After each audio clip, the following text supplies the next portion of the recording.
So I come out with the ball bat and I was trying to hit him. Well, he's throwing them at me. It's kind of hard to hit a rock. And I'm not talking pebbles. I'm talking rocks when they're thrown at you, you know, because I'm an amputee. I used to play pro ball almost. And, I played up to the minor leagues anyway before I got hurt. And, I'm pretty good. I got a couple clicks in I got a couple, they were foul balls. They went up in the air and things. It's pretty funny. And finally, he just wouldn't quit. He wouldn't quit. And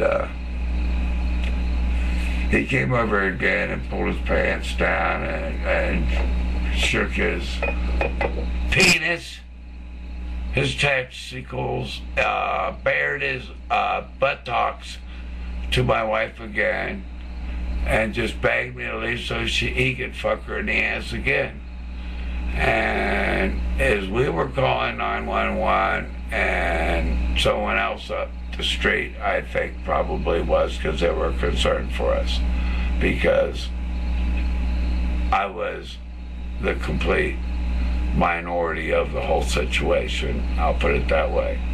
And so finally after 3.5 weeks of this stuff, basically, I just took the ball back since he was throwing rocks at my wife and at my windows of my house and my property and at my car and everything. And I went out in the middle of the street on a double yellow line with my ball bat. I said, if you want to play baseball, let's play baseball. That's all I said to the young man. He was twice as big as me, probably weighed 220 pounds. I weighed a whole 149 at the time. Okay? Yeah.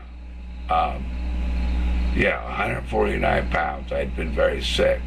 I think they mistakenly took me for the guy in the back that was known for a drug addict. And just because of my skinniness, they thought that I was a drug addict, because that's the first thing they called me. And it's pretty funny because I don't do drugs, at all, period. I take life pills, like blood pressure, sinuses, potassium medicine, things like that, and vitamin B17, God bless it. But anyway, back to the subject. Here we go again. And the show that never stops. And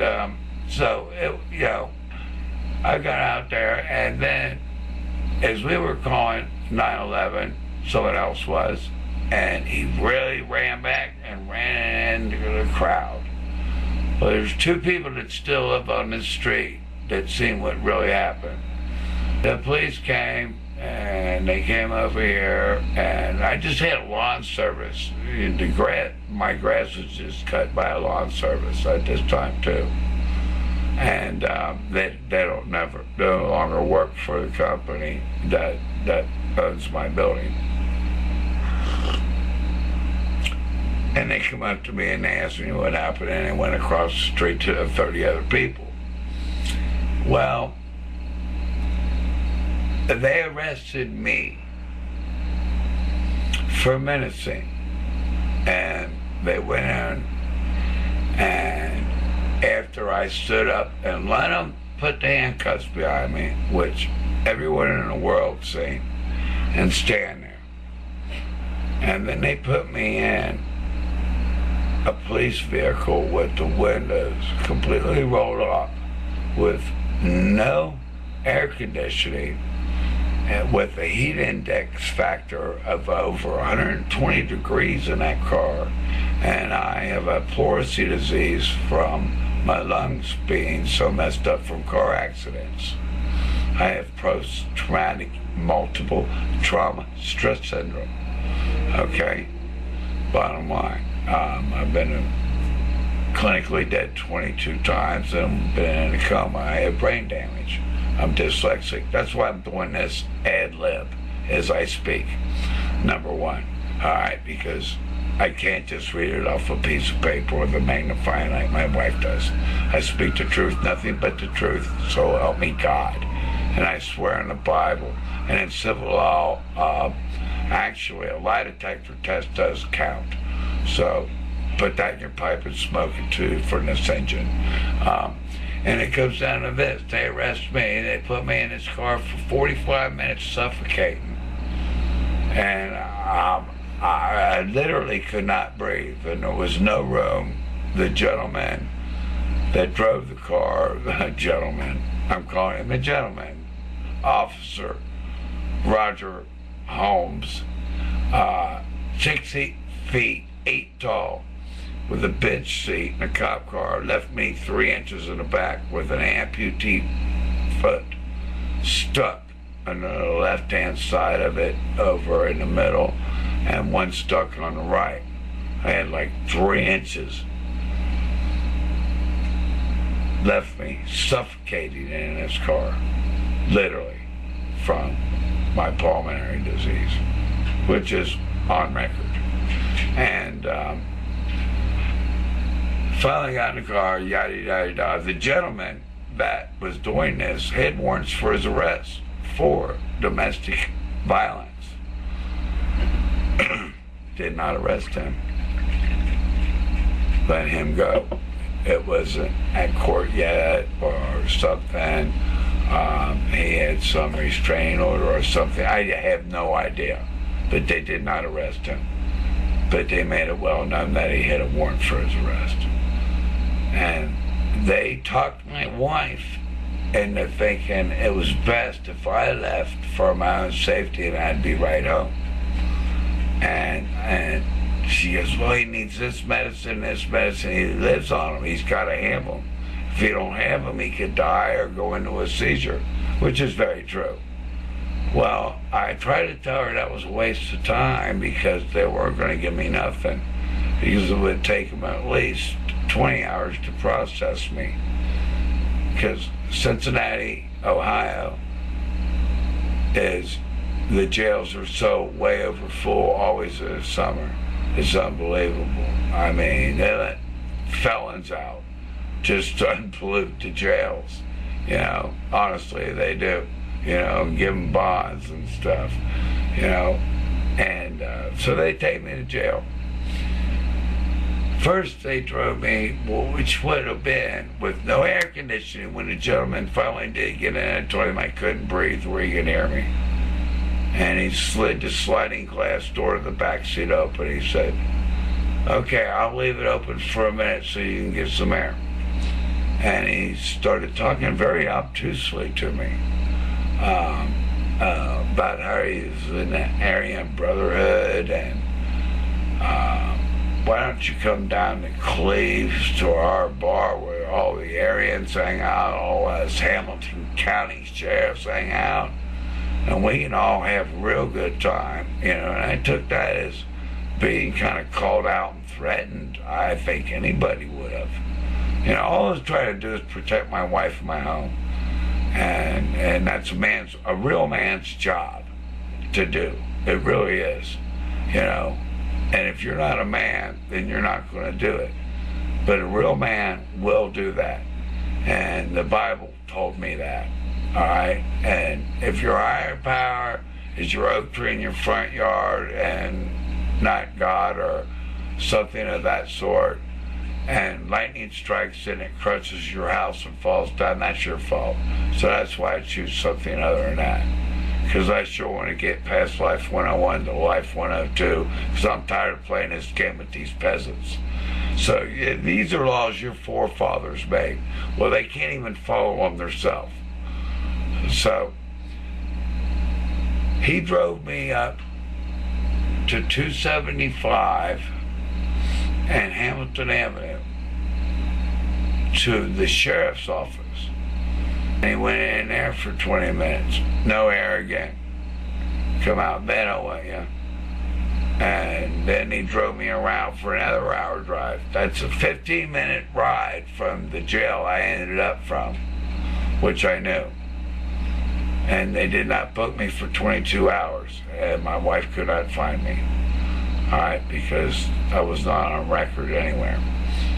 And left me without air, and every once in a while would give me air and make smart comments And I said, well, if you keep on bragging about being an Aryan and everything and all that, then that means you don't even believe in God. So how can you even be a police officer and get on a stand and swear on a Bible? So isn't that faulty manufacturing of the police academy? Oh, well, they say it's not. Nah. Anyway. So we get to the jail after a little conversation and talk in the car, which, once you get me started, I'm a man of many words. And I legally talked this gentleman into a hole. And he was a young rookie. That was the big thing. He was a young rookie. And remember now, he's 6'8". Okay? And he finally pulls in the Sally Port. And they're in front of any Sally Port of any jail, there's 2 cameras that see everything. Everything's on film. As I said, I'm a left foot amputee. My foot was completely stuck under that bench seat when he opened the door and said, "You can get out now, Mr. Kidwell." I said, "Wait." And the second I said, "Wait," I didn't get out 1 second. A guard from inside the jail had already run out and grabbed me by my arm, threw me on the ground, face down,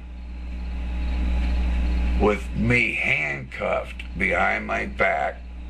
Okay? I have MRIs to prove everything. And I'm having another one done the 30th of this month for the damage prior to that. And he stomped on top of them handcuffs on my already ruptured discs in my back. Okay? While the other policeman, Roger Holmes, was kicking me in the face, stomping me in my head, breaking 3 of my ribs, and fracturing my left elbow. Okay? And the other individual stomping on my back. Till I started screaming so loud, "Lord God, please help me." And then I was so loud and boisterous they had to quit. And they picked me up and they wondered why I couldn't walk. Because they'd smashed my head. I have the mug shots. They're everywhere. They beat me senseless. And they literally had to drag me to the jail. They threw me head first into a holding cell, into a cinder block wall. And I was semi-unconscious, hit the ground. I didn't even make it to the concrete bench where you're supposed to sit. And a nurse ran in and seen that I really was an amputee. Well, I was wearing a pair of shorts, a t-shirt, and gym shoes. My legs were totally mutilated from the knees down. So they knew there was damage. They seen I had no t-shirt on when they came. They at least let me get a t-shirt. I mean, gutted from below the belly button up. All right? And chest spread. And I've had chest tubes on both sides. Okay, from a coma. Everything else. I may be dyslexic and not read well, but I can speak very well. I can get dead to the point and tell you how this judicial system is a piece of crap, to be quite honest with you. And that's the way I feel. All right? Because I had a lawyer. And he let my wife know after they finally beat me, knocked me out, and left me in the cell for hours by myself. And then they let me out to fingerprint me and everything. I was still so delirious I couldn't stand up. I really could not. I was beaten badly. My elbow was broke. My ribs were broke.